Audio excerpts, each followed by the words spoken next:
Новоизбраниот председател на Државната комисија за спречување на корупција, Адем Чучулј, денеска официјално во собрание даде свечена заклетва пред собранискиот председател Африм Гаши.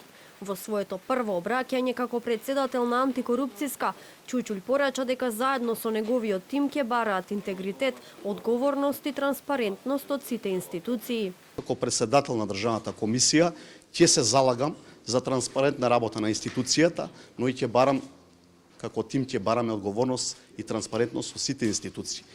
Ние сме институција која го промовира интегритетот и ќе бараме интегритетот да се промовира и унапредува во сите институции. Само со таква заложба и со интегритетни институции, интегритетни носители на јавни функции ќе придонесеме за подобро општество и за намалување на корупцијата.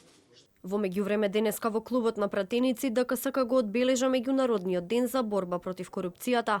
На настанот покрај председателот на антикорупцијска Адем Чучулј обраќање имаше и собранискиот спикер Африм Гаши.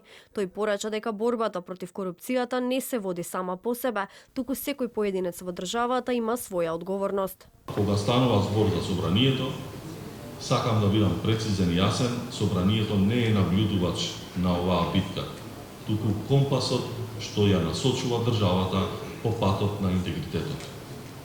Почитувани присутни, да не заборавиме дека борбата против корупцијата не се води само по себе и не се ограничува само на закони и стратегии.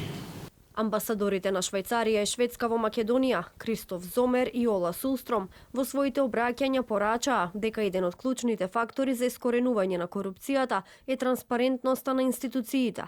Според нив, корупцијата не само што ги исцрпува ресурсите од сите општествени области, туку и ги тера младите да си одат од државата. Корупцијата е поврзана со недостаток на транспарентност во процесите на донесување одлуки, што може да се јави поради повеќе причини: прекумерни дискрециони овластувања на носители на одлуки, недостиг на механизам за следење на тие процеси. Друг фактор директно поврзан со корупцијата е неказнивоста. Мислам дека е важно да се подсетиме дека корупцијата е болест во едно општество. Таа ги исцрпува јавните ресурси од здравството, образованието, од реформите, од областите каде што тие ресурси може да им помогнат на луѓето да водат подобар живот и да создадат посветла иднина за младите кои инаку би можеле да ја бараат својата иднина некаде на друго место. Последниот извештај на Европската комисија покажа дека Македонија не постигнала никаков напредок во спречувањето и борбата против корупцијата. Според извештајот, корупцијата останува присутна во многу области и представува сериозна загриженост.